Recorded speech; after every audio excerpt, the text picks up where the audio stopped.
Hi guys, and welcome back to my channel. I just want to say really quickly before I get into this video that I have started a second channel, and this one covers more like lifestyle topics and kind of just like me getting healthier as a person. There's going to be some weight loss stuff, there's going to be like some home decorating stuff, just a lot of more lifestyle type videos. So if you're interested in any of that, I've left the link in the description box below, and I would really appreciate it if you came over and checked it out. But other than that, let's just get right on into this video and talk about the books that I'm wanting to read in February. So it being February, I thought I would maybe give this 50 Shades of Grey a try. If you have not seen in my biggest book haul ever, I picked these up. I already had the first one, but I picked up the next two for like 25 cents each at a library sale that my library was having. So I figured I would give it a shot. Basically, I bought this first one, when it first came out and was getting such rave reviews. But I got about, I think, like a quarter of the way into it, maybe a third. And I DNF'd it. It just wasn't for me, I guess, at that time.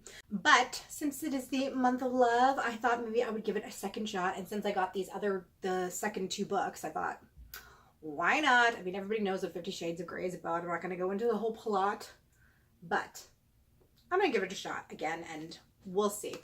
I'll let you know in the wrap-up if I actually finished it this time or not. The next book that I'm going to be reading is Old Souls by Tom Schroeder, and this is actually the book that we are going to be reading for the next Bestie Book Talks with my friend Georgia, and she and I are both really interested in the topic of past lives. We both really believe in that, and we both kind of think that that's, you know, what's going on in this universe is that, you know, in reincarnation.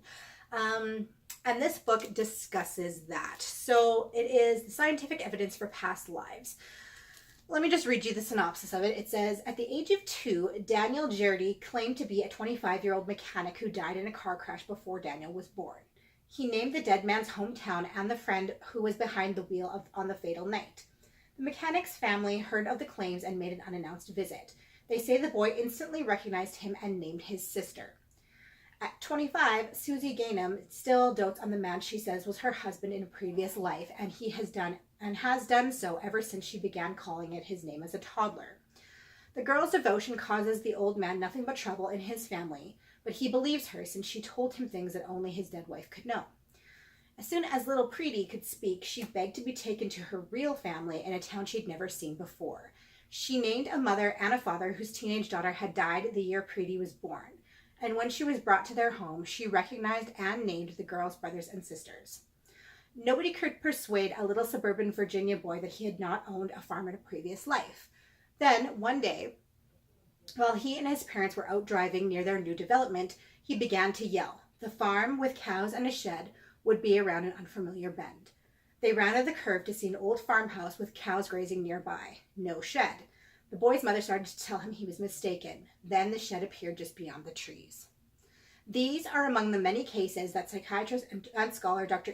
Ian Stevenson has investigated and documented for more than 3 decades. Respected Washington Post editor Tom Schroeder became the first journalist to accompany Stevenson on extensive field research. Those remarkable journeys, recounted in Old Souls, transformed his skepticism to awe. So this is basically real, true stories that this doctor has encountered of people who believe that they have been reincarnated. So I'm very interested in this. I watch a lot of like YouTube stuff about this kind of stuff.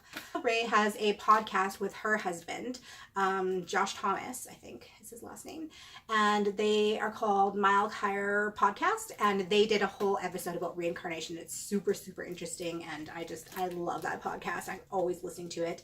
But yeah, so this one looks really good. I'm excited to learn some more about this. The next book that I want to pick up is the first in a series, Spooksville, The Secret Path by Christopher Pike. And this is just going to be like a quick little read, which is good because February is a quick little month. And the synopsis says, what's Spooksville? Sally spoke in a serious tone. It's where you're living now, Adam. Only adults call it Springville. Kids know the real story of this place, and let me tell you, it deserves to be called Spooksville. Adam was bewildered. But why? She leaned in close, telling him a great secret.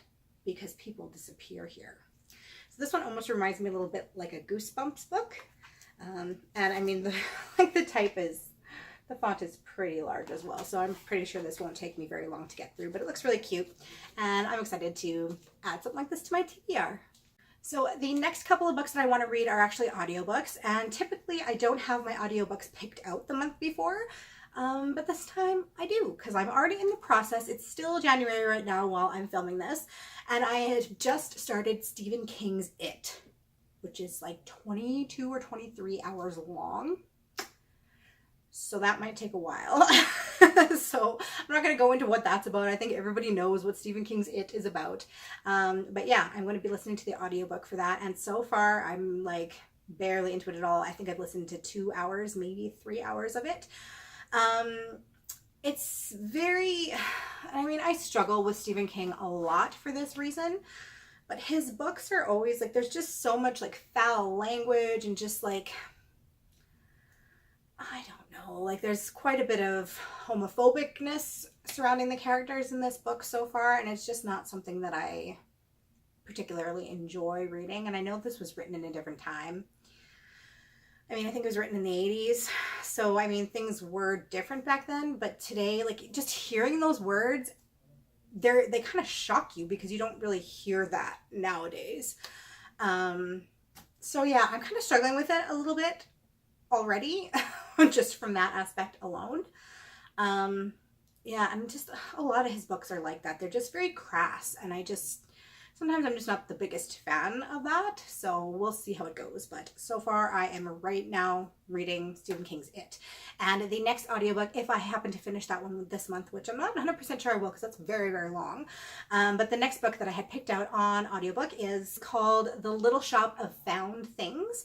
I can't remember who the author is, but I will definitely have that in the wrap-up for sure. But from what I can remember when I picked it out, it follows a mother and a daughter, and they move to a new town kind of to get a fresh start, and they purchase an antique shop. And the daughter, she kind of feels like drawn to certain items and kind of connects with them. And this one particular item that she picks up, she is actually transported back into the time of this item, I guess when it would have been new. But there's like, I guess the antique shop is haunted, and like lots of these different items have ghosts attached to them. And this particular ghost that is attached to this item that she picks up takes her back into time, and she goes back into like the 1700s, and I guess it's when the owner of this item is murdered, and she's kind of feels like she has to try and stop this murder from happening. So I don't know if that has some sort of like butterfly effect or anything like that, but looked really, really interesting to me, so I'm excited to pick that one up after I'm done with Stephen King's It. So you guys, those are the books that I am planning to read in the month of February. February is a pretty short month, so I don't have a huge TBR for it. But yeah, let me know in the comments down below what books you're planning to read in February, and if you're planning to read any of the same ones that I am. And once again, please go and check out my second channel if you're interested in any more lifestyle videos. I would really, really appreciate a subscribe over there. I've only got like 5 subscribers right now, and they're like all my friends and family, so I need some more. I hope you guys are having an awesome day. I will see you in my next video. Bye!